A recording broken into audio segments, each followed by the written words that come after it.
This is Ready, Set, Bet with Matt Brown and Mike Somich on VSiN, the Sports Betting Network. Hey, it's Ready, Set, Bet here on a Saturday. VSiN, the Sports Betting Network, channel 158 over on Sirius XM, YouTube TV, terrestrial stations across this great country of ours. I am Matt Brown. Mike Somich will be with you a little bit later. Instead, Marc Malusis here with me on a Derby Saturday. Mark, I am every year for one day a horse racing fan. Today is that day. Matt, that's it? Just one? Not Preakness Day, not Belmont Stakes Day, Travers Day, because usually I've lost so much money on Kentucky Derby Day that, like, they don't bring the heat like Kentucky Derby does. So, yeah, at least one day horse racing fan. Yeah, listen, I love the Derby. I grew up going around the track with my dad and my uncle at Belmont, Saratoga, Aqueduct. I've been to the Derby on 2 occasions, been to the Preakness, Breeders' Cups, all that kind of stuff. So Derby Day in the Malusis household is, a holiday. We already circle the first Saturday in May, and I agree with you. And listen, I think it's a slice of Americana. I think, and that's okay. I mean, horse racing doesn't grab the national headlines on many occasions throughout the course of the calendar year. Today they do, because I don't care if you're going out there and, you're playing the ponies throughout the course of the year, you're into it today. And even if you aren't interested in thoroughbred racing, today is an event. And I'm looking forward to the Kentucky Derby when the gates open a number of hours from now. And we've got, a field of 19 after a couple of scratches. Baeza's in. He was the 21. Rodriguez out. Also Grande out. You've got a favorite in journalism that a lot of people believe is the best horse of the race. Does he get the trip?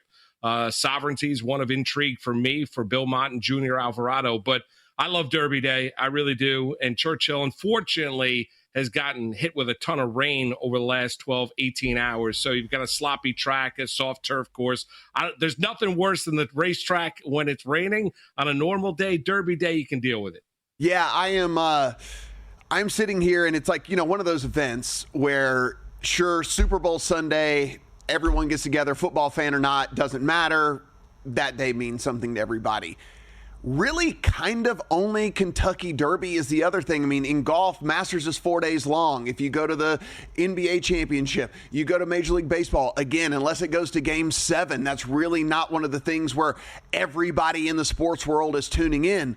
But you can point to the Kentucky Derby when it comes to that. I mean, yes, Super Bowl Sunday is the absolute king when it comes to it. But, man, nothing like everybody getting together, watching the same thing, having an opinion. People haven't watched horse racing in 364 days, popping in today and becoming experts, Mark. I absolutely love it. Yeah, I love it too. And listen, I think the idea when you look at thoroughbred racing is what's so intriguing is we all want to turn a little into a lot. I mean, that's it. You look at parlays, you have the ability to go out there. If you hit the trifecta, hit the superfecta, because of the amount of money that's in the pools, because the odds that are horses and how the betting is being able to be spread out. And they're going to be horses that are going, when those gates open up for the Kentucky Derby, that are going to offer great value because, a quality 3-year-old that maybe in a normal race would be 8 or 10 to 1, all of a sudden is 25 or 30 to 1. So there's a lot that goes into it. Trips, obviously, pace of the race, all of those things. It's not standard that you have 3-year-olds going 1.25 miles, so it's an untested distance. You lean into the breeding and whether or not they can get the 1.25 miles. Obviously, how fast is the pace going to be up front? But I love it. I mean, Matt, this is when it's Derby week, I'm all into the coverage throughout the course of the week. I'm watching the training throughout it and how the horses are hitting the track, reading the clockers reports throughout the course of the week. There's nothing like the Kentucky Derby. There really isn't. Just a couple minutes here, and we do have a first pitch over in New York. We've got the Rays and the Yankees. Zach Littell going for the Rays. Ryan Yarborough going for the Yankees. Yankees big, minus 218 favorites at home here over the Rays, plus 180. If you like the dog on the road, a flat 10 is our total here in this one, Mark. As we look, the Tampa Bay Rays absolutely ice cold, just got swept by the Royals, only scored 3 runs across that entire series, and a team that has now lost 4 games in a row multiple times this season. So I understand why the Yankees are where they are. I don't make a practice of betting minus, $2 favorites in baseball. Still round ball, round bat, but I could see why people want to come in on the Yankees here. Yeah, I can see it as well. I mean, the interesting thing is Yarborough wasn't the scheduled starter. Clark Schmidt was, and he got scratched. And, he dealt with injuries last year. He dealt with injuries to begin this season and rehabbed and got back, and he got scratched today. So we'll see exactly what the significance of Clark Schmidt and that Yankee starting rotation. When you're looking at big picture, obviously they've already lost Luis Heel for the first couple months, and he had a little bit of a step back coming back from his injury that he suffered in spring training, and Garrett Cole is done for the season, Matt. So that's something to follow, moving forward here. How do you make the argument to take the Rays this afternoon at Yankee Stadium? That's the one thing that I would do. Like, I don't love the fact that the Yankees are going into that, and having Yarborough start this afternoon. There's really no other choice, no other way that they can go due to the Schmidt injury. I'm not, and listen, I think the Yankees are really good. I don't think the American League on the whole is particularly good.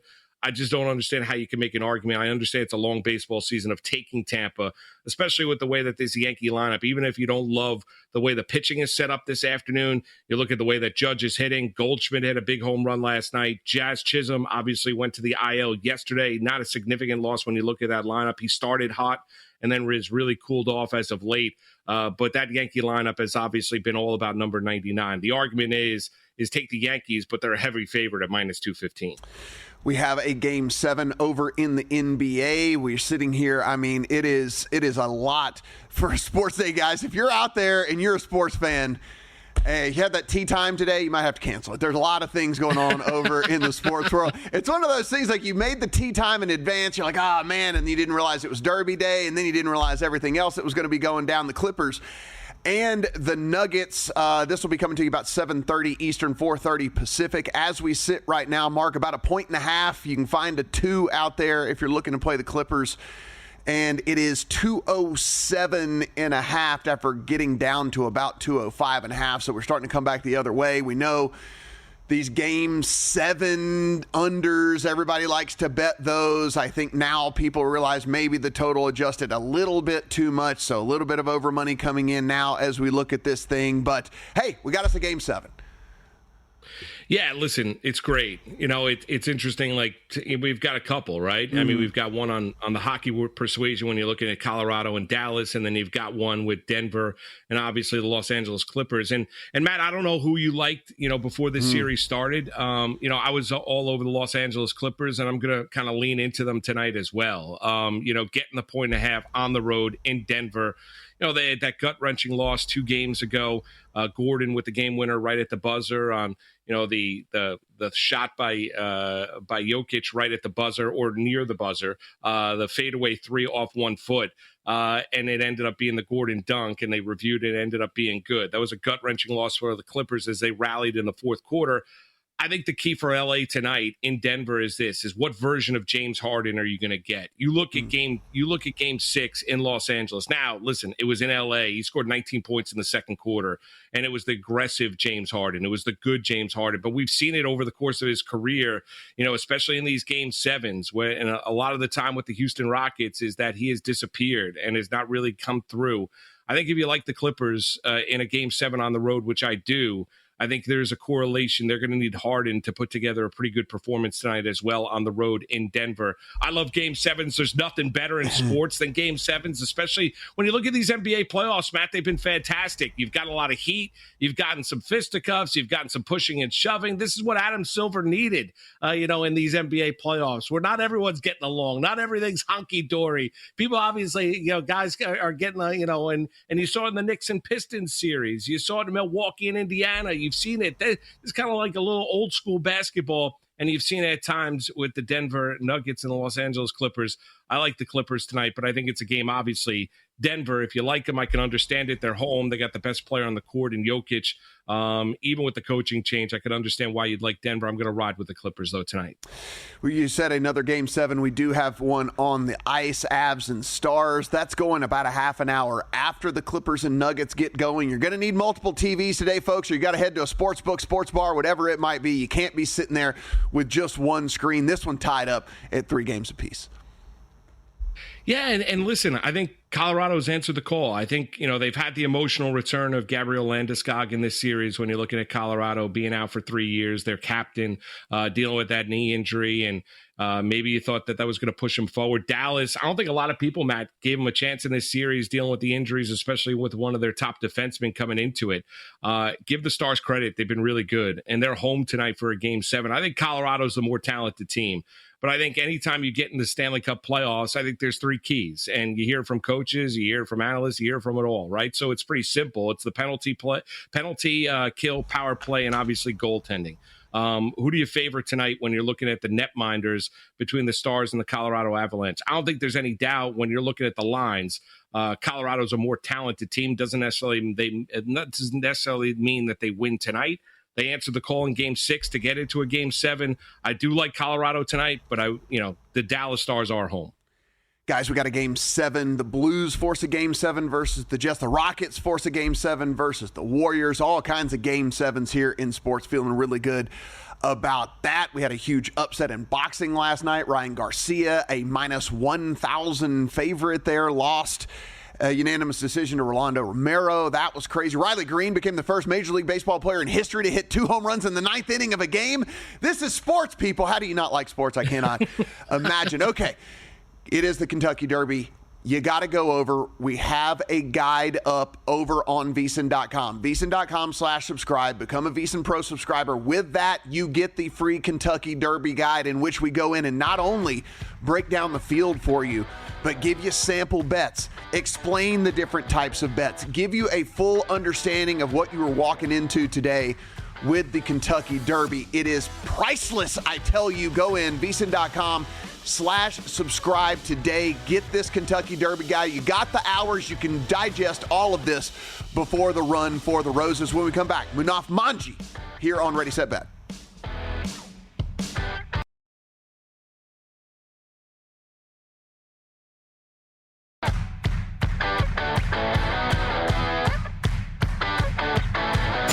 Welcome back to Ready, Set, Bet with Matt Brown and Mike Summich on VSiN, the Sports Betting Network.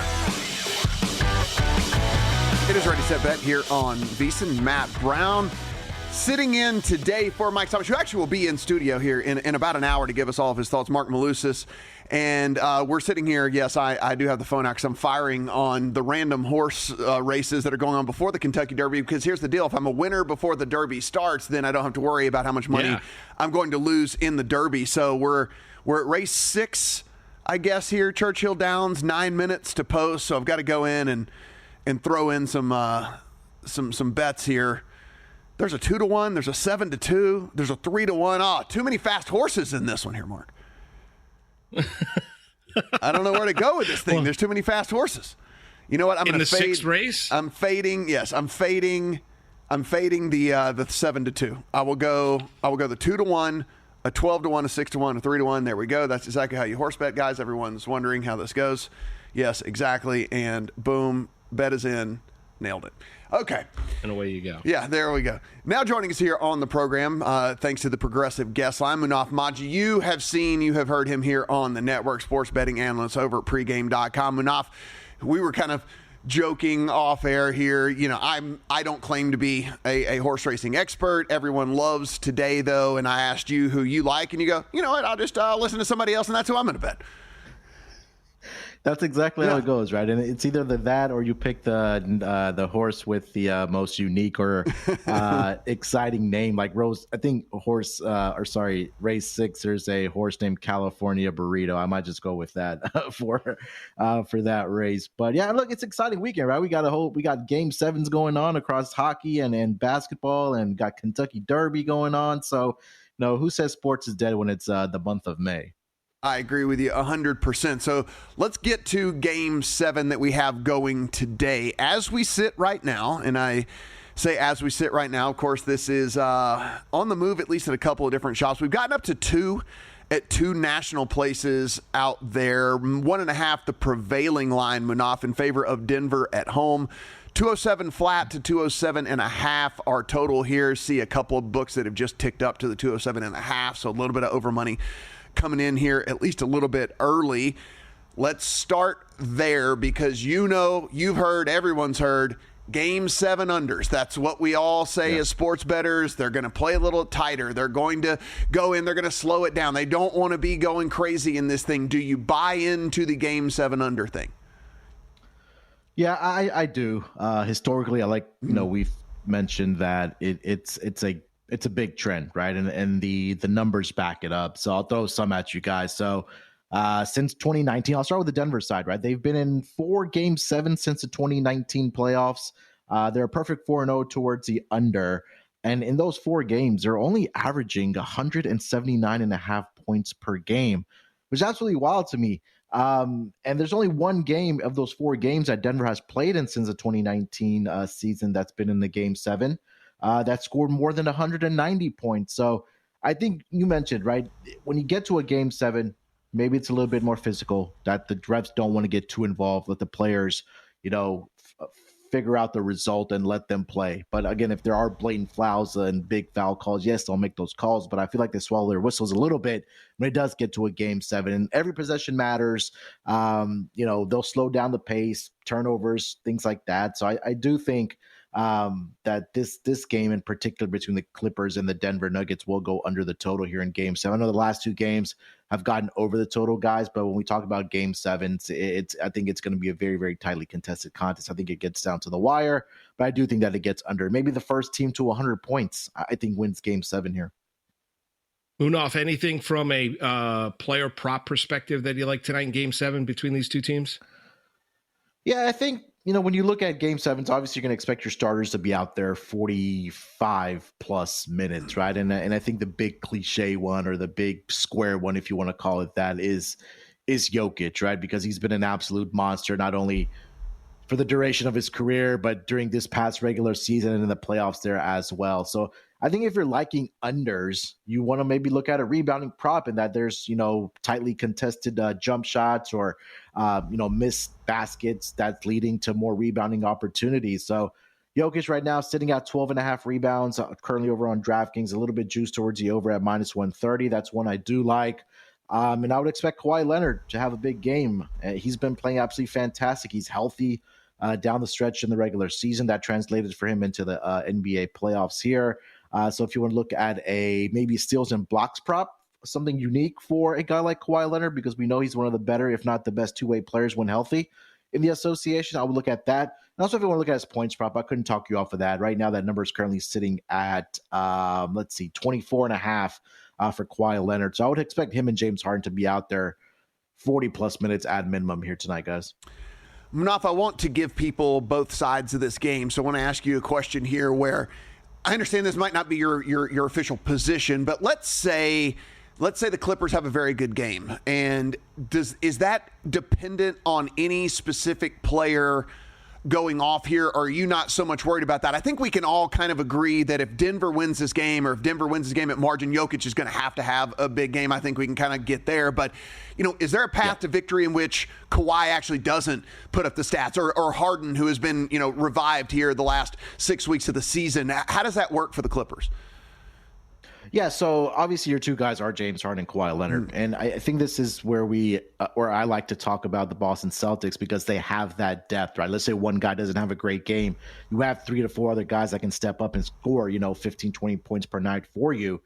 For the Clippers, James Harden, Kawhi Leonard, but I'm at Norman Powell. And I know he's been a little bit, up and down in this series. But if he's able to knock down some clutch 3-point shots like he did during the regular season, I think that he can, really maybe be that difference. He had a great game 6 for the LA Clippers at home against Denver, where you had 24 points in that game. So I think that if Norman Powell scores more than, let's say, 17, 18 points, or at the end of the night, guys, when we go back and look, hey, if Clippers won this game, and Norman Powell had 20-plus points, I think that might be a big reason why the Clippers were able to do it. So, if he's able to, provide some scoring, or at least I'd say take the pressure off of Kawhi Leonard and James Harden, because we know the reputation of James Harden as the series progresses along, when it gets to Game 6 and Game 7s, doesn't perform at a very high level compared to some of these other superstar guys. So I'm looking at guys like Norman Powell coming off the bench. One guy is very underrated on this Clippers roster, Nick Batum. defensively and making some clutch 3-point shots. So those would be the two guys I'm looking at here tonight for the Clippers. Again, if they do win this game here tonight, it may be because those two guys maybe didn't have a huge scoring night, but they made those clutch shots and defensive positions were very, very good for a guy like Nicholas Batum. Munaf, looking forward to looking toward the game 7 tomorrow. Houston home against Golden State. The Rockets are a 3-point favorite. Won the game last night on the road to force the game 7. Total in the game is sitting at 203.5. Anything between Houston and Golden State that tickles your fancy? Yeah, I'll try not to be too biased here because I am the Houston guy here, so I'm very, very excited for this game here. It's been a long time coming, guys. I mean, you guys know since James Harden left, I mean, to get back to this point, at least getting into the postseason, it's been painful to say the least. But I'm frankly surprised with this Rockets team and how well they've been playing throughout the series, especially in Game 6 last night. I thought that, maybe I'm, being a fan perspective here instead of a betting perspective, that they would go in there and get beaten down.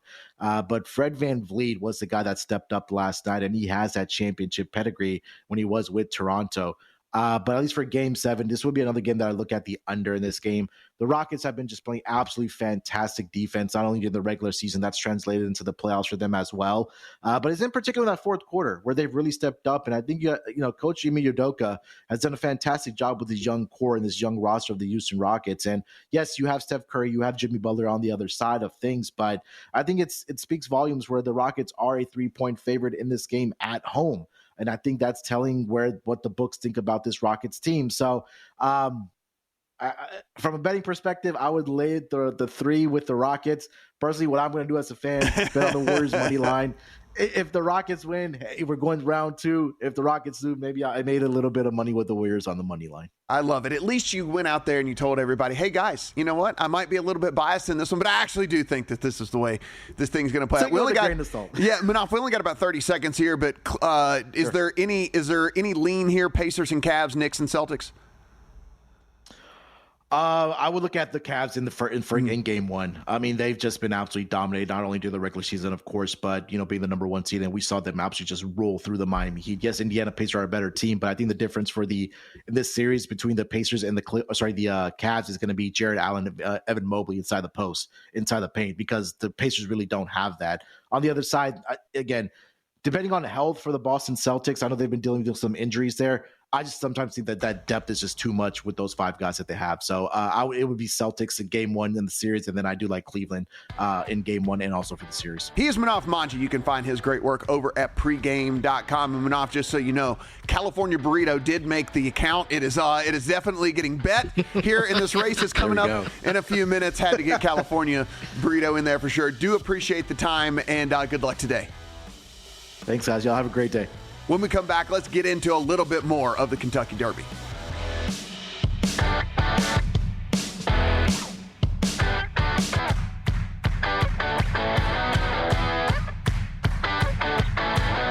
Welcome back to Ready, Set, Bet with Matt Brown and Mike Samage on VSiN, the Sports Betting Network.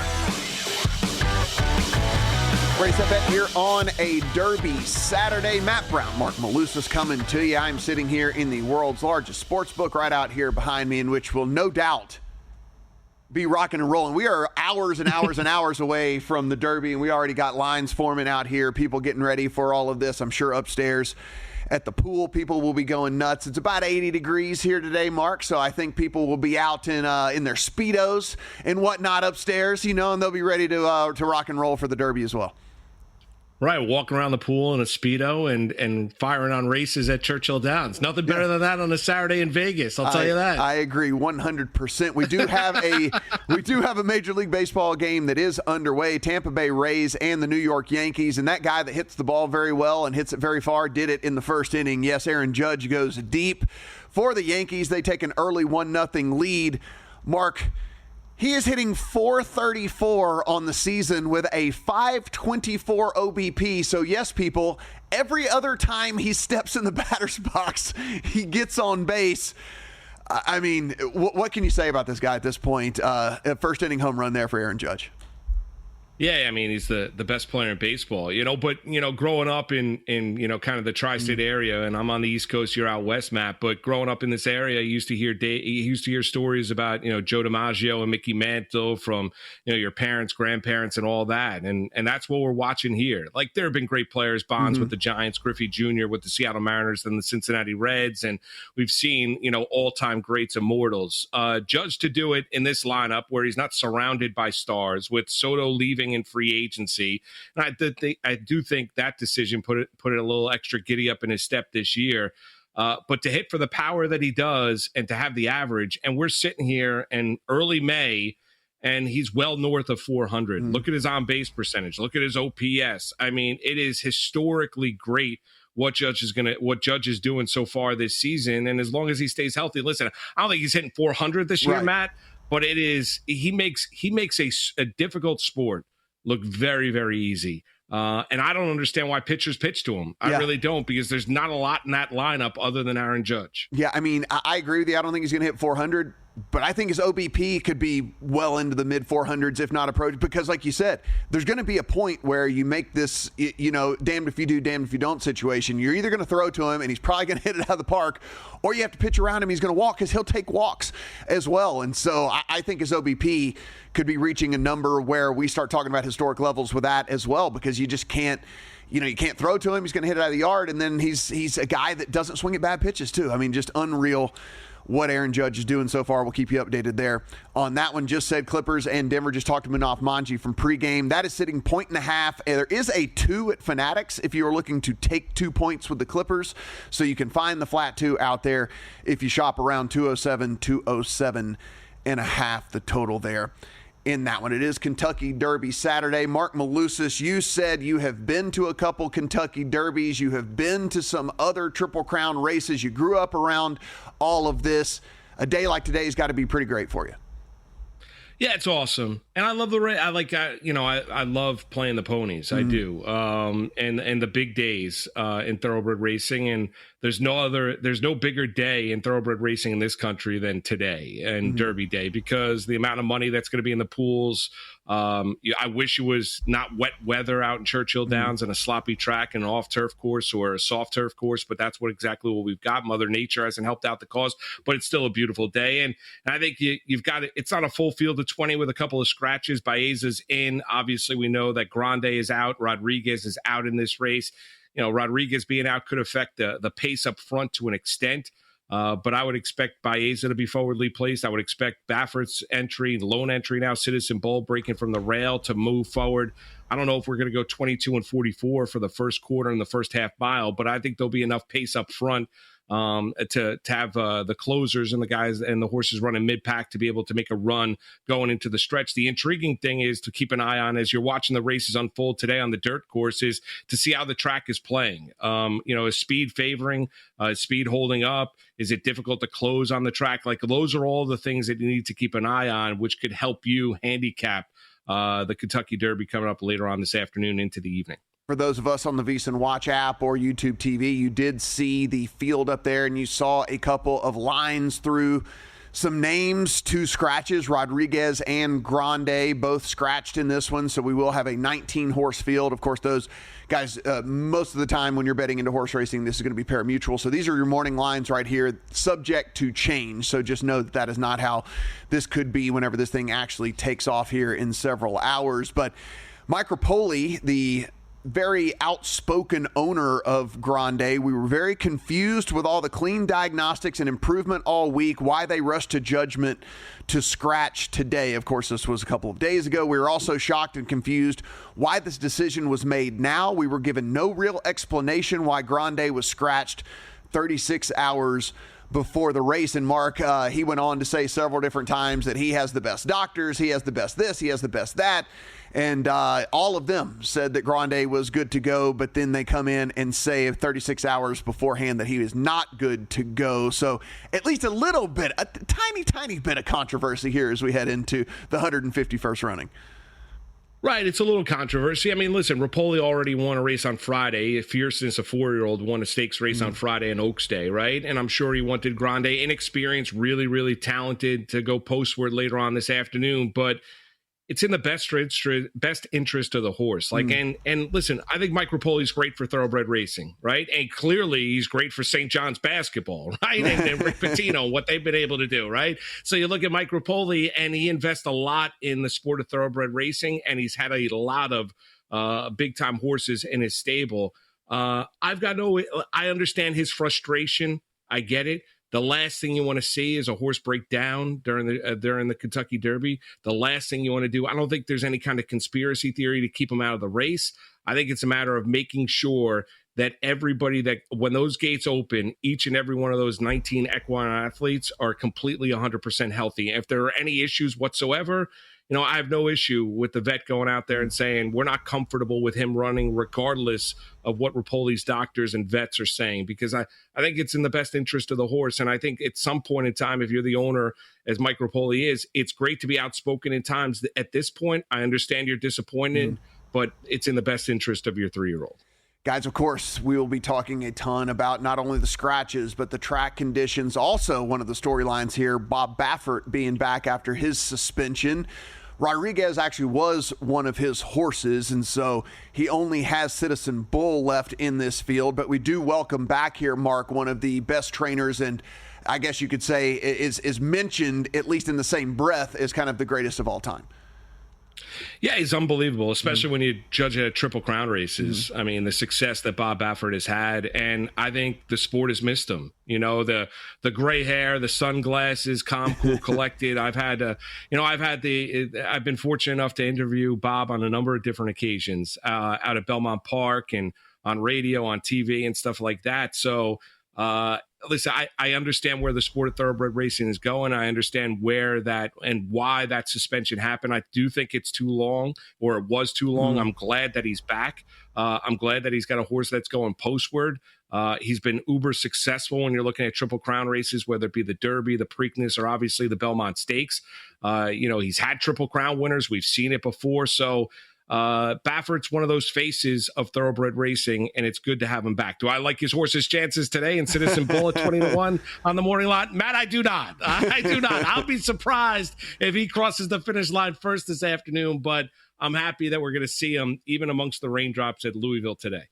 Little housekeeping here, guys. The Mets-Cardinals game is officially rained out today. They're going to play doubleheader tomorrow. So if you were looking to bet that one or did bet that one, that refund's going to be in your account if you want to fire on something else. But that game is, in fact, rained out. Looking real quick over at the CJ Cup over there in right outside of Dallas. Scotty Scheffler, yeah, he's still the best golfer in the world. He is sitting at 18 under, 6 strokes clear of the next closest guy in Sam Stevens. And so, Mark, what that does is when you're the best golfer in the world and you're 6 strokes clear of the next closest guy, you are minus 1,600 despite the fact that there's 36 holes left to play in the tournament. I mean, like, what can you say? I think the algorithm's right. I mean, again, the guy follows a 61 up with a 63 the next day, 18 under through 2 rounds of golf. He's made more birdies in 2 rounds than I've made in 2025 collectively. So, yeah, he's unbelievable. Oh, he's great. He really is. And, I was up at Media Day for the Travelers in this past week, and Scotty Scheffler did an interview over Zoom, and he talked about the fact that he felt like, and that was before this tournament got going, that his game was close. His iron play was close. He said the injury set him back a little bit, but he felt like it was all starting to connect. And you know what? He wasn't wrong. A couple days later, he's going out there and doing what he's doing. And when he's on, given the defections to live in the PGA Tour, there's not a player on that tour that's better than Scotty Scheffler. He might be boring. He might not be as charismatic as many, but he is unbelievable. Guys, if you want to bet the ponies today, and we know that you do, firstbet.com is the place to do it. The number one, STBET.com. Go in. VEASAN200 is your promo code, and when you do that, you're going to get a $200 sign-up bonus. Not only do you make the bets in there in the app, you can watch the races as well. Firstbet.com, 1STBET.com.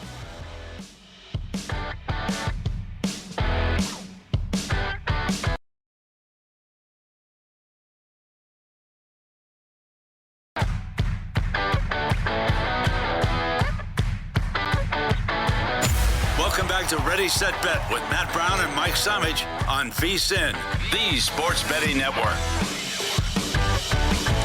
Ready, Set, Bet here on a Saturday. Matt Brown, Marc Malusis sitting in here on a Derby Saturday as we get ready for the 151st running. Everybody getting excited. By the way, you're going to want to stick around. We have a special show after this one, which will be not only talking all things Kentucky Derby, but taking you through the races leading into the Kentucky Derby. Mike Somich, Aaron Halterman here on VSiN.com. Sitting here trying to find, I can tell you this, if somebody wants to make an easy website to find results for horse races out there, if there's your idea, you have it for free, you can steal it from me. Because, Mark, I've tried to pop up like 3 different websites. I get bombarded by ads and pop-ups and all the different things. I can't find what I'm looking for. I just want to see who won the races. No, I got you. Well, Simply in Front won the 5th at Churchill Downs, 15-1, paid 33 to win. It came out 9-3-2 if you played the 5th race at Churchill Downs. And it seems like the 6th race is delayed a little bit. It is really raining at Churchill Downs. The horses, as I look up at the monitor right now, are still in the paddock. But it's supposed to be 5 minutes to post. But I think that race is a little bit delayed.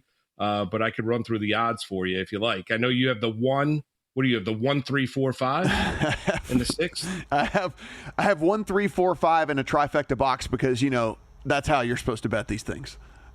That's it. Yeah, you're going for the big money. I got it, man. I understand. Listen, all matters is if you win, no matter how you get there. If you analyze looking at past performances, if you're picking gray horses, if you're going by names, whatever, favorite numbers, if you win, you win. That's really all that matters. Yeah, I listen, guys. I don't try to pretend that I am a big horse bettor. So, don't take any of the stuff that I am doing here.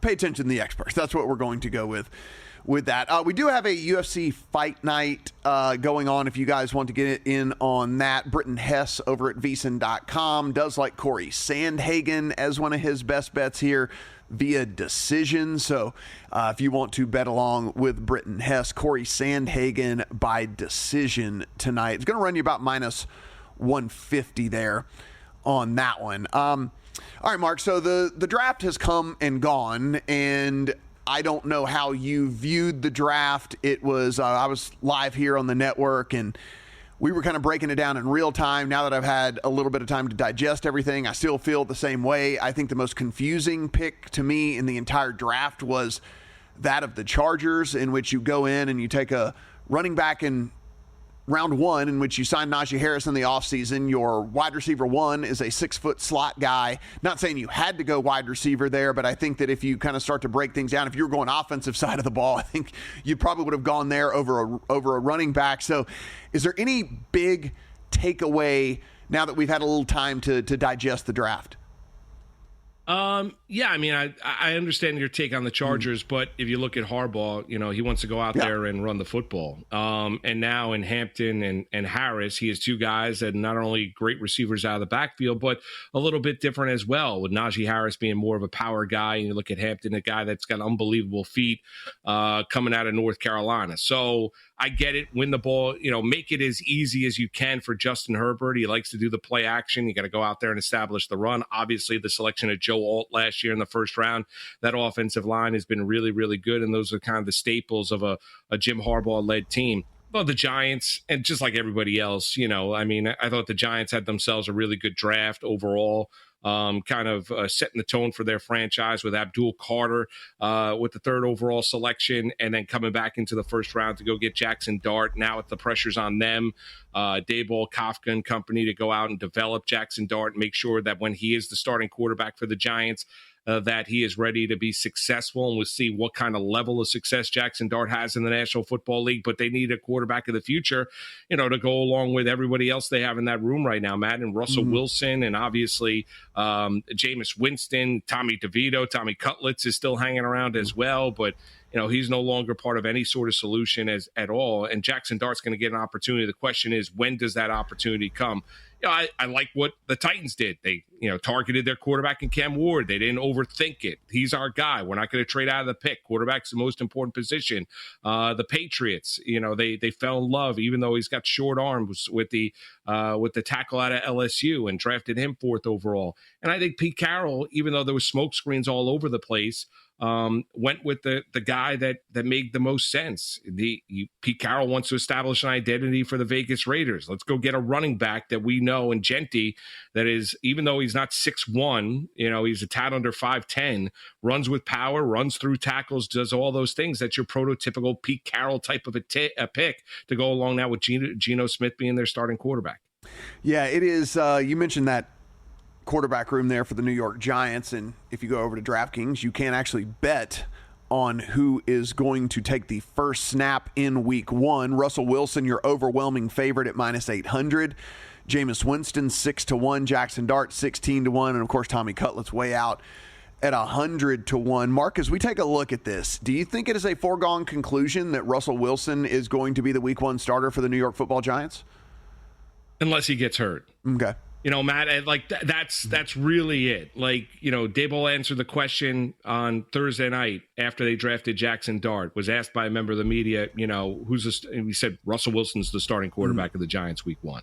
Now, can Wilson suffer an injury? Yeah, that's on the table, right? So you look at it, you're going on the idea that, Wilson was hurt last year with the Pittsburgh Steelers, provide an opportunity for Justin Fields. If he's able to get through training camp healthy, I think Russell Wilson is going to be the starting quarterback for the Giants. I think the interesting thing would be, if he goes down, do the Giants push along a Jackson Dart? But given those that look at, Daboll and Shane and saying that, their job status is tenuous in New York, when do they push all in on the table on Jackson Dart? I don't know if it's necessarily as tenuous as some people seem to believe. I think if you allow the head coach to draft the quarterback that he wanted in Jackson Dart and go move up and back into the first round to go get him, Matt, I think you're going to allow him the time to go out there and develop him. The question is, when during the course of the regular season do they insert him into the starting lineup and make him the starting quarterback for the New York Giants, or do they redshirt him the entire year and he's the starter week 1 of the 2026 season? The Browns might be a more interesting one here, as it's Kenny Pickett, Joe Flacco, Shedeur Sanders, Dylan Gabriel, and of course Deshaun Watson that we know is not going to take the week 1 snap because he's going to be injured. But plus 120 on Kenny Pickett, plus 130 on Joe Flacco, plus 450 for Shedeur Sanders, and then 10-1 on Dylan Gabriel. Marcus, we take a look at this. I think you could scratch off Joe Flacco. I think they just brought him in as an insurance policy. I don't think you're starting him. There's no future with Joe Flacco. You understand what you have in Joe Flacco, which is an aging quarterback that has a very low ceiling. So I think that you're really kind of betting on 3 different players here in this one, which would be Pickett, Sanders, and Gabriel. Do you think that there is a chance that one of the rookies actually ends up winning the job and taking the week 1 first snap? I actually think there is. I do. I don't think Kenny Pickett's very good, Matt. Like I don't think he's a starting NFL quarterback. I don't love the idea that he ran away from competition in Pittsburgh and put himself into a backup role with the Philadelphia Eagles. And now you're looking at it and saying, listen, I think he landed in a really good spot. I think Stefanski's just like O'Connell in Minnesota, I think he's really good with quarterbacks. I think he's really good with offenses. I think he's really good at designing offense and with what he has to work with, right, with all of that. And we've seen him be successful, right, to an extent, and a 2-time coach of the year. Now, you look at this quarterback room. You mean to tell me that Shedeur Sanders, I know there's a lot that comes with it, right, but he was extremely accurate at Colorado. You mean to tell me that he can't go out there and beat out Kenny Pickett, Joe Flacco, and Dylan Gabriel to be the starting quarterback for the Cleveland Browns? Here's the rub, though, Matt. The rub is who gets the opportunity. Yeah. You drafted Sanders in the 5th round. You drafted Gabriel in the 3rd round. Who's getting the reps? Does Shedeur Sanders get an opportunity? Does Dylan Gabriel get an opportunity to win the starter? Is it an open competition, or are they prevented from competing because they're not necessarily getting the reps? That's the issue that you have with it. But if you're looking at it on paper and you say, okay, I'm going to open this room up and say we're going to have a pure quarterback competition for the starting quarterback of the Cleveland Browns, could I make an argument for Sanders or Gabriel being the week 1 starter? No doubt I could. Yeah, actually, I like this. I think it's a bettable market. I mean, I'm with you. It's 2 guys against Kenny Pickett. Again, I don't think you can roll Joe Flacco out there for this fan base. Like, they're going to boo you to hell and back if you roll Joe Flacco out there in week 1. And so if you wanted to say you wanted to bet both, take a plus 450 and a 10-1 on either one of those dudes to take the first snap, I would not talk you off of that. I think one of those 2 guys could beat out Kenny Pickett. And like I said, I just don't believe Joe Flacco is really in the conversation here. That would be horrible for that fan base to roll out Joe Flacco in week number 1. Guys, if you want to come out, listen, I talk about this all the time. World's largest sportsbook, right out here behind me, right upstairs. The unbelievable Stadium Swim that you will not find anywhere else on this planet. It is so incredible. People already starting to pile in here as we get going. The all-in summer package, it is $400 all in. That is all it's going to cost you for 2 nights at the hotel, $100 in dining credit, $100 in beverage credit, and a day bed up at Stadium Swim. You get that at circalasvegas.com now through September the 4th. $400. You get the 2 nights, the $100 dining and beverage, and a day bed at Stadium Swim.